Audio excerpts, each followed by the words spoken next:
Hello and welcome back to the Decent Wrestling Show. Make sure to comment, like, subscribe, share, click the notification bell. So today I'm going to be doing my review of Elimination Chamber 2020.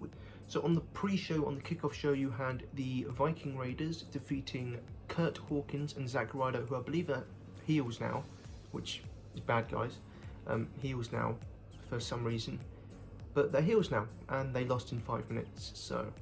But it was fine pre-show match, and pre-show doesn't really mean that much anyway, but it was fine for what it was. But we opened up the show proper with Daniel Bryan versus Drew Gulak. Now this match started because Daniel Bryan lost to The Fiend, and since then he has not been himself. So he has, started to lose more matches, or his matches take a lot longer. He had a longer match with Heath Slater and Curtis Axel. And Drew Gulak has spotted that and been like, you've got holes in your game, and he's given all these, PowerPoint presentations about all the flaws in Daniel Bryan's game. So Daniel Bryan just challenged him to a match that, you think I've got flaws? Fight me and show me them. So I love the story going into this match, and I love the story that they told throughout the match. This was a very story-based match, especially in the opening parts, with Daniel Bryan using his submission maneuvers, and all of them being reversed by Drew Gulak, and Drew Gulak was countering everything, and Daniel Bryan was having to go outside taking breathers, and getting confused about how everything's being reversed on him, and how he's being out wrestled and outshined by Drew Gulak.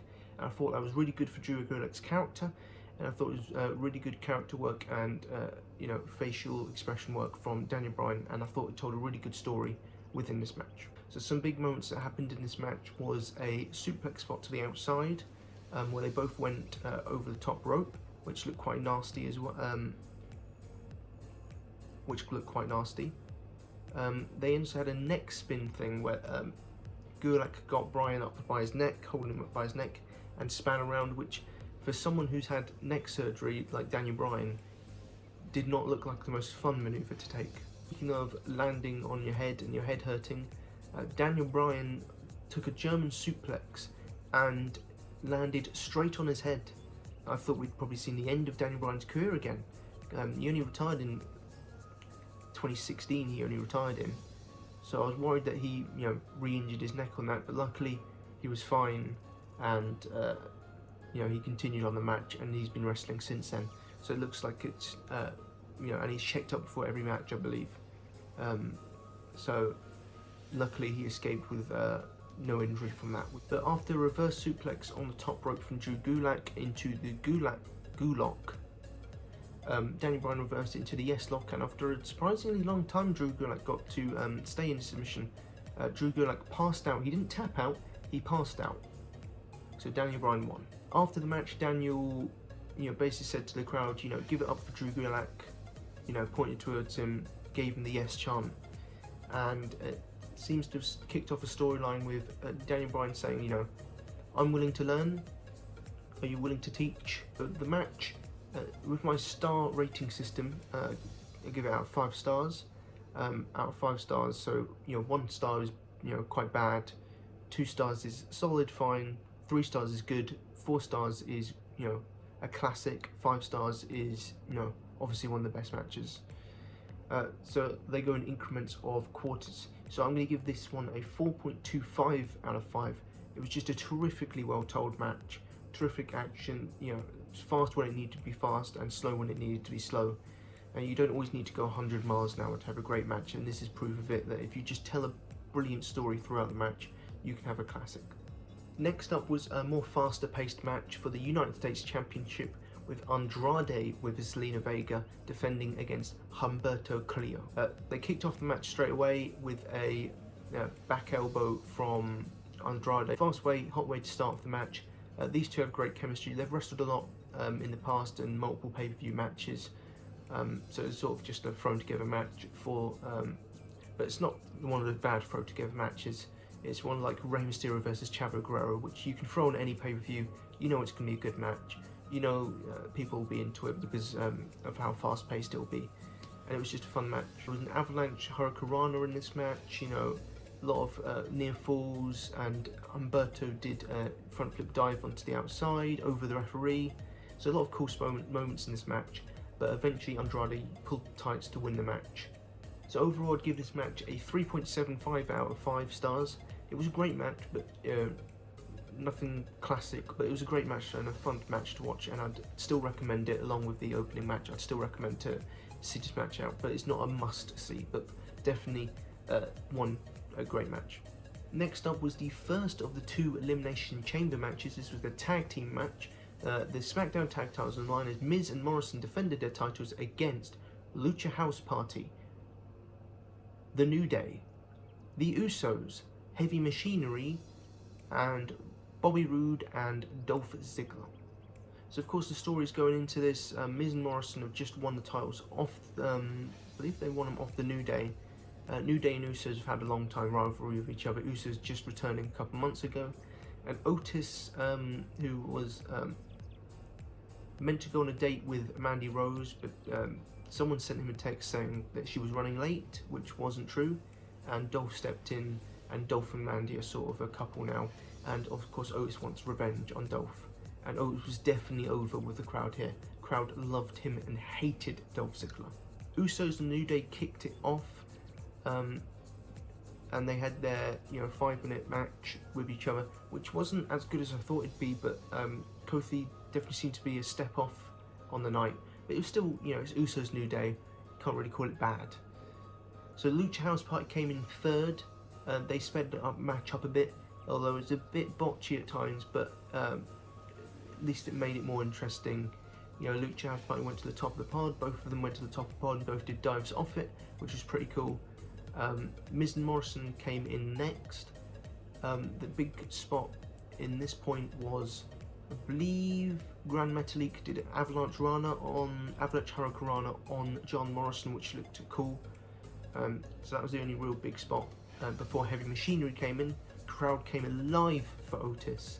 He did Caterpillar, which is basically his version of the worm, but because Otis is as tall as he is wide, it's just mind-boggling that he can do something like that. And if people didn't know, he's an amateur wrestler, so he's like a Kurt Angle sort of thing, which you wouldn't expect from someone who's shaped like him. Lince Dorado went to the top of the chamber and held on and then did a shooting star press from it, which is the first time that's been done, because the first time someone went to the top of the cage it didn't look very good, but Dorado made it look good. But a lot of good it did for him, because his team was eliminated quickly thereafter by Heavy Machinery. Rudolph entered next, Bobby Roode and Dolph Ziggler. They tried to keep themselves in their pods to escape Heavy Machinery. Miz and Morrison helped them beat up Heavy Machinery, however. Ziggler tried to escape Otis by climbing to the top of the pod, turned around, and Tucker did the whole, tap on the shoulder. Turn around, gets punched, thrown off into Otis. And Tucker did a front flip dive from the cage, and I think Michael Cole had a really good line saying something like a Mack truck just did a front flip off the top of the pod, which is a rare good line from Michael Cole. So Otis and Ziggler had their little moment together of fighting. Otis missed a running attack into the chamber pod and went straight through the pod to the outside, and this was brilliantly done from Tucker, because he sold the emotion of Otis possibly being hurt, and it instantly turned around, did the point at you for Ziggler and Roode, and who were both good in this as well. And Tucker's 2-on-1 advantage from wasn't eventually caught up to Tucker, but Tucker had his good fight back, but eventually was eliminated by Ziggler and Roode. Crowd hated this, but then they loved it when the Usos came in and eliminated Ziggler and Roode. Usos and the New Day then teamed up against Miz and Morrison. Then they turned on each other by both hitting double super kicks on each other. Eventually the New Day was eliminated by the Miz, and then the Usos and Miz and Morrison had a good little 5-minute match with each other, and Miz and Morrison won in the end, retaining their titles. Overall, I like the Gulak and Bryan match. I'm going to give this a 4.25 out of 5. This was a terrifically fun match. Started off slow, but it really got into it by the end, and the whole Otis Ziggler storyline was good. Usos New Day always work well together, and that bit at the end with Miz and Morrison Usos was also what tipped it over the edge, being a terrific match. Next up was a no disqualification match between AJ Styles and Aleister Black. AJ Styles picked a fight with Aleister Black, and Aleister Black had to run a gauntlet against two members of the OC, Luke Gallows, Carl Anderson, before facing AJ Styles, which was Aleister Black's first loss on Raw. So of course this is a rematch, no disqualification, you'll see why later. Started off, this was a really long match, and it started off very slow, which I wasn't expecting from these two, but Aleister Black was absolutely brilliant in this match. So Styles started working the legs of Aleister Black, and Aleister Black's selling of this was absolutely terrific. You know, after every move he was holding his leg, he was hobbling through moves. You know, if you need to do like a springboard or something, it definitely, you know, it'd make you let you know that his leg was hurting for it, and it was just terrific wrestling from Aleister Black, and proves why he's in the position he is. There was kendo sticks in this match, chairs were also used in this match because it's no disqualification. There was a great moment when AJ did a plancha to the outside, and Aleister Black kicked Styles in mid-air. Other moments in the match include the calf killer being locked on Aleister Black, and the Black getting out of it by using a kendo stick and smushing it in AJ's face. There was one part of the match that made, got a pop out of me, which is AJ went to the top rope, and Aleister Black did a knee straight to the chin of Styles, made a big sound, and Styles went falling off the top rope. AJ went for a tombstone attempt, as he is currently in the midst of a feud with The Undertaker for their WrestleMania match. So he went for the tombstone, didn't connect with it, however, and Aleister Black made a comeback, did a double knees through a table on the outside. At this point, the OC, AJ Styles' lackeys, started attacking Aleister Black. Gong went off, lights down, lights come back up, Undertaker appears, has Gallows and Anderson in chokehold. Styles does a springboard onto Taker, Taker catches him, hits a chokeslam, lights go off, Undertaker's gone when the lights come back on.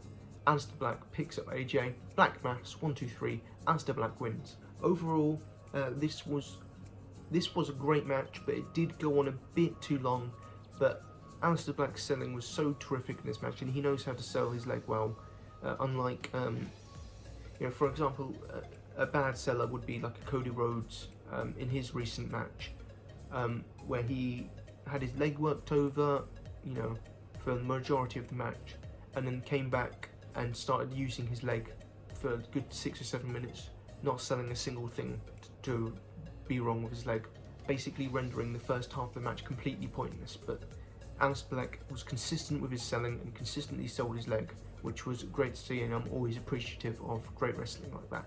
So I give it 3.75 out of 5. Next up was the Street Profits defending their Raw Tag Team titles against Seth Rollins, the Monday Night Messiah, and Buddy Murphy, or is it just Murphy now? Just Murphy. So this started, Rollins and Murphy were the Tag Team Champions, and Street Profits won the title off them thanks to Kevin Owens' interruption in the match. He's in a feud with Seth Rollins at the moment. Montez Ford, his charisma is off the charts, and is ridiculously charismatic and always so much fun to watch in the ring. But Seth worked the knee of, I believe, Angelo Dawkins for the majority of the match, hot tagged to Montez, did his, his big comeback, which he's very good at. So Seth had his bodyguards, the AOP, on the outside, and looked like they were going to interfere, but luckily the Viking Raiders, who won early on the kickoff show, came out, took out the AOP, so it made sense that the AOP and Raiders would be gone from the match. It's a good back and forth match for the majority, went quite long as well, went about 18 minutes, which is, I think, they could have shaved off about 5 or 6 minutes and made it better, but at the end, Kevin Owens came down from the crowd, eating popcorn, as you do, just got in the ring, got on the announce table. Seth started shouting at him, so Owens just threw popcorn in Seth Rollins' face, and there's a good moment when he just pointed, to look out for Angelo Dawkins, who just runs in, clobbers Seth, goes flying into the barricade, and Street Profits hit their big moves. Street Profits win, retain their titles. Kevin Owens, stuns Rollins off the match and throws popcorn on both of him and Murphy.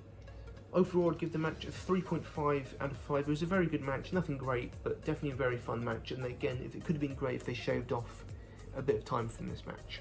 The penultimate match is the Intercontinental Championship on the line as Braun Strowman defended against Sami Zayn, Cesaro, and Shinsuke Nakamura.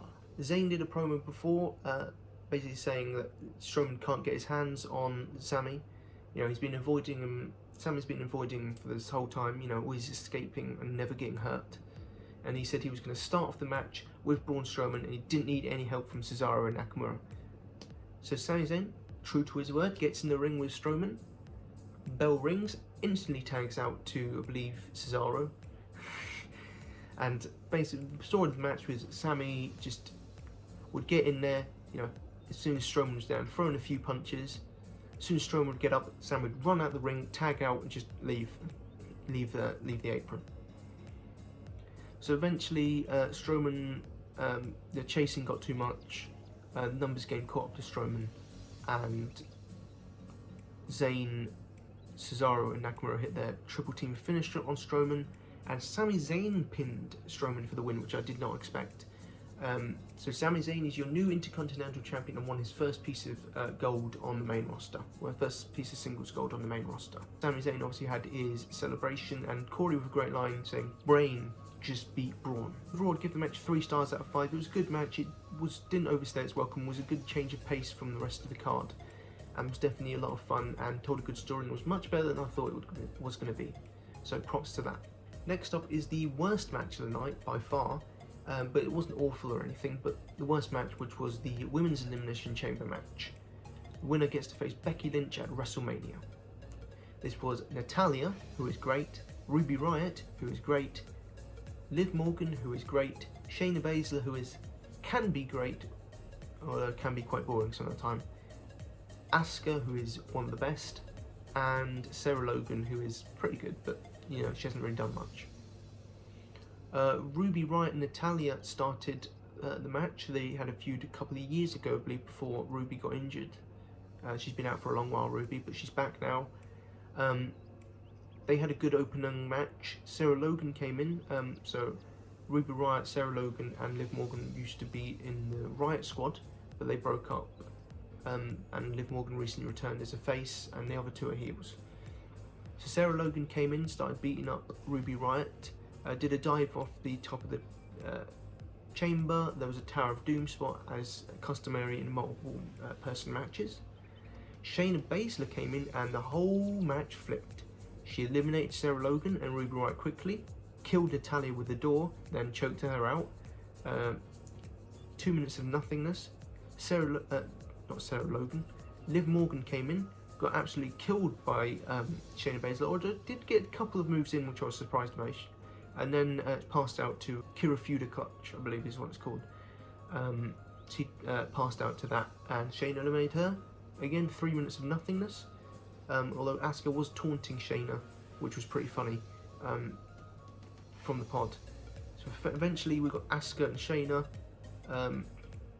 They had a pretty good back and forth little match. Shayna took advantage of Asuka's fracture to her arm and choked out and made Asuka pass out, and Shayna won. Overall, I'd give the match a 2.5 out of 5. I mean, it was fine, it was fun for the first half, but the second half killed it with a lot of the standing around doing nothing.